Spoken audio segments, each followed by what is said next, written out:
Machine आएगी, आप अपने समरसेल करेंगे और अपने पानी की व्यवस्था है जमीन हमारी है, हम अपनी जमीन का पानी ही पीएंगे।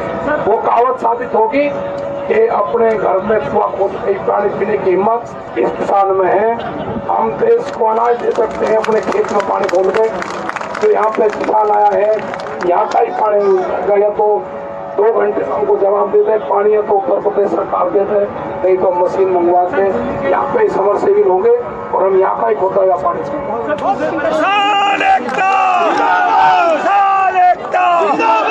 दिल्ली सरकार ने ये कहा है कि हमारी जो सीमा है हम पे लगे हुए हैं, तो उसका यूज करना कर सकता है। मनीष सिसोदिया जी ने कहा था कि पानी बिजली का अलावा नहीं, हमें जरूरत होगी तो मंगा देंगे। धन्यवाद। नहीं, हमें दिल्ली की सीमा का टैंकर इधर नहीं चाहिए। अच्छा, हमें उत्तर प्रदेश सरकार का ही पानी चाहिए या फिर हम अपनी जमीन का पानी ही खोद कर दें। क्या समय सीमा दी है इसके लिए आपने उनको कितना? अभी LIU के लोग होंगे, वो बुलवाए हमने, उनसे हम पूछ लेंगे। अगर वे नहीं देंगे तो हम अपनी व्यवस्था करेंगे। अभी बातचीत करेंगे, अधिकारी को बुलवा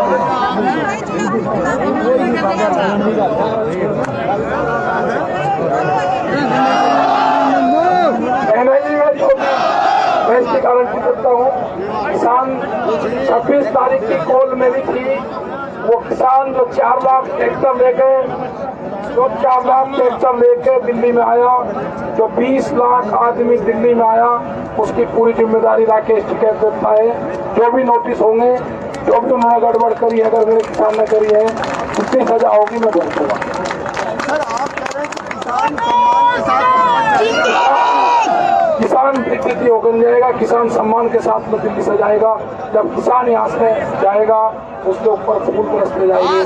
तो सरकार लोगों को जिस तरह से बेइज्जती कर एक कम्युनिटी को बदनाम करने की साजिश करी, उसका पर्दाफाश होगा और किसान और सरदार उसकी पगड़ी पे आंच नहीं आने दी जाएगी।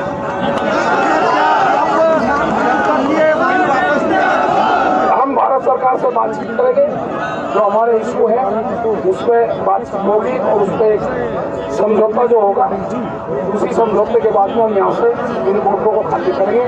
तो पूरे बॉर्डर खाली हो जाएंगे, उसके 1 दिन बाद में ये बॉर्डर खाली। पंचायत पूरे देशवाद पंचायत हो रही है, जैसी रिपोर्ट आएगी हम आपको। धन्यवाद।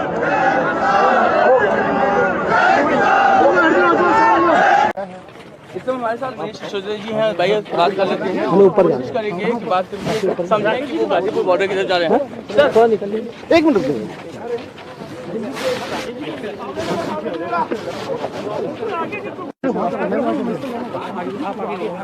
कोई बात नहीं, तब 1 किलोमीटर यार आप लोग ना कैमरा थोड़ा सा अलग कर लो। कैद साहब ने मुख्यमंत्री अरविंद केजरीवाल जी से बात की थी और उनसे रिक्वेस्ट किया था कि कुछ फैसिलिटीज़ पानी की, बिजली की या टॉयलेट्स वगैरह की यहाँ प्रोवाइड किया सकें। तो रात को ही यहाँ पानी और टॉयलेट्स वगैरह की व्यवस्था कर दी गई थी। अब मैं यही निरीक्षण करने आया था कि व्यवस्था सुचारू है कि नहीं है, कहीं कोई दिक्कत तो नहीं आ रही है।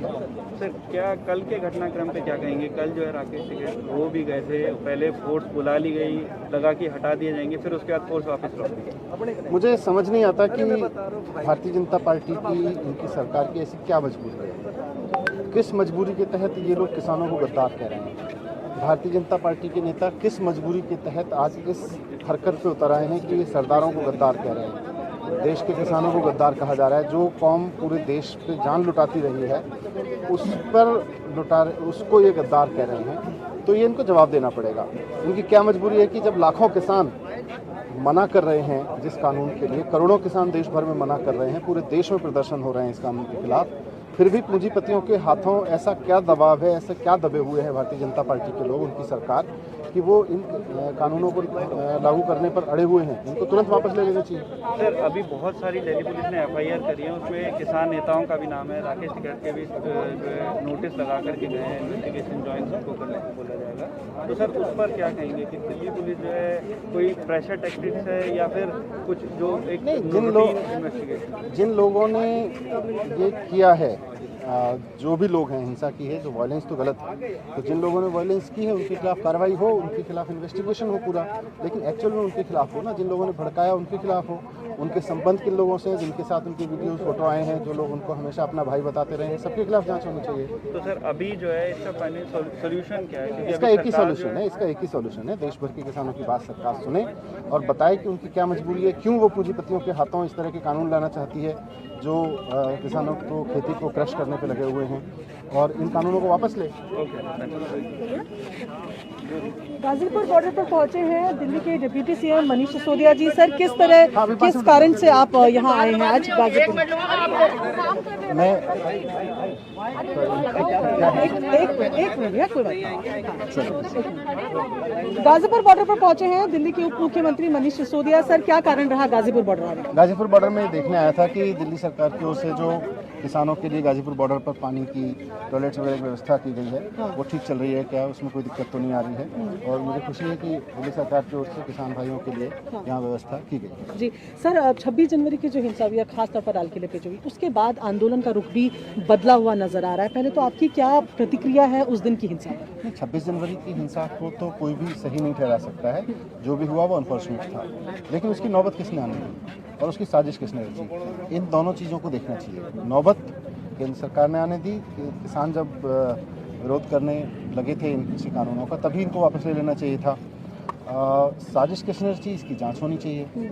किसने उनको वहां जाने दिया, किसने वहां तक पहुंचने दिया, कौन लोग थे वो? भारतीय जनता पार्टी के जिन नेताओं के साथ वहाँ पर हिंसा फैलाने वाले लोगों के फोटो आए हैं, भारतीय जनता पार्टी की टॉप लीडरशिप से हिंसा फैलाने वालों के क्या संबंध है, भारतीय जनता पार्टी भी जवाब दे इस बात का और पुलिस उसकी जांच करे। तो पूरे मामले पर जिस तरीके से भी किसान नेताओं पर एफआईआर दर्ज हुई है, यूएपीए जैसे धाराएं भी लगाने की बात सामने आ रही है, तो किस तरीके से क्या ये प्रेशर टैक्टिक लगती है? ये बहुत अनफॉर्चुनेट है कि इस देश में जो कौम देश का पेट भरती रही है, किसान की कौम, जो सरदार कौम पूरे देश में दुनिया में बहादुरी के लिए जानी जाती है, देशभक्ति के लिए, कट्टर देशभक्ति के लिए जानी जाती है, उसको गद्दार कहा जा रहा है। ये पूंजीपतियों के हाथ में, पूंजीपतियों के पक्ष में 4 कानून बनाने के लिए और उनको कुछ फायदा पहुंचाने के लिए भारतीय जनता पार्टी इस हद तक आ गई है। क्या मजबूरी है कि अब किसानों को गद्दार कह रही है, सरदारों को गद्दार कह रही है, हम ये सहन नहीं करेंगे। तो डेडलॉक कैसे खत्म होगा? ये जो बातचीत नहीं बन पा रही है आपके हिसाब से कैसे? डेडलॉक का खत्म होने का एक ही तरीका है कि ये वापस ले लिए जाए, ये कानून वापस ले, किसान जिस मांग को लेकर यहाँ आया वापस ले लिया जाए। ठीक है, तो हमारे साथ उप मुख्यमंत्री I'm joined by Deputy Chief Minister Mr. Manish Sisodia. Sir, thank you for speaking with us. आज आप यहाँ पे आए हैं पूरा देखने के लिए कि पानी बिजली सब कट कर दिया है यूपी गवर्नमेंट की तरफ से, तो आप यहाँ पे किस मकसद से आए हैं आज? ये किसान हमारे देश के लोग हैं, ये किसान अन्न पैदा करते हैं, तो यहाँ पर रोजी रोटी, लोगों की रोटी चलती है, रोटी पेट भरता है। इन किसानों के लिए बिजली पानी की व्यवस्था करना, इनके लिए और बाकी व्यवस्थाएं करना सरकार का काम था। यूपी सरकार ने काट दिया, तो इन्होंने किसान नेताओं ने बात की थी अरविंद केजरीवाल जी से, मुख्यमंत्री जी से, तो उन्होंने व्यवस्था की है यहाँ पर, उनके आदेश पर व्यवस्था हुई है, यहाँ पानी की व्यवस्था हुई है, टॉयलेट की व्यवस्था हुई है, मैं उसको देखने आया। सर, आपकी पार्टी भी है आम आदमी पार्टी, जो 16 ऑपोजिशन पार्टीज है जिन्होंने आज बजट सेशन का प्रेसिडेंट स्पीच का आज बॉयकॉट किया है, सॉलिडारिटी विद द फार्मर्स। कहीं ना कहीं क्या हम ये देख रहे हैं कि एक सपोर्ट आ रहा है पॉलिटिकल पार्टीज की तरफ से? आज आरजेडी के आरएलडी के भी जयंत चौधरी जी स्टेज पे थे। 2 किसान कहते हैं कि हम पॉलिटिकल पार्टी को नहीं एंटर करेंगे, बट कहीं ना कहीं सपोर्ट आ रही है, लग रहा है। नहीं, किसानों को तो समर्थन है ही, किसानों के लिए तो ये देश साथ में खड़ा हुआ है।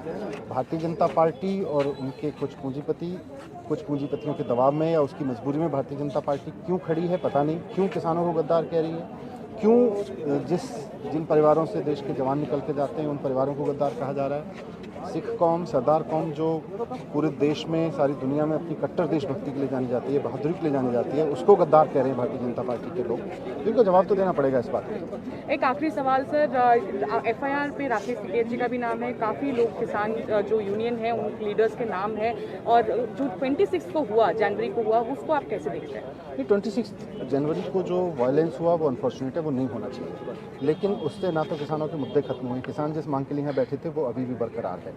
किसान जिस दर्द की वजह से यहाँ आए हैं वो दर्द अभी भी बरकरार है। केंद्र सरकार को चाहिए कि किसानों पे अनर्गल आरोप लगा के उनके ऊपर उनको परेशान करने की जगह उनकी बात माने, तीनों बिल वापस ले बात खत्म हो जाएगी। दिल्ली के उप मुख्यमंत्री मनीष सिसोदिया गाजीपुर बॉर्डर पर पहुंचे हैं। मनीष जी, आज आने की वजह क्या रही? यहाँ पर जिस तरीके से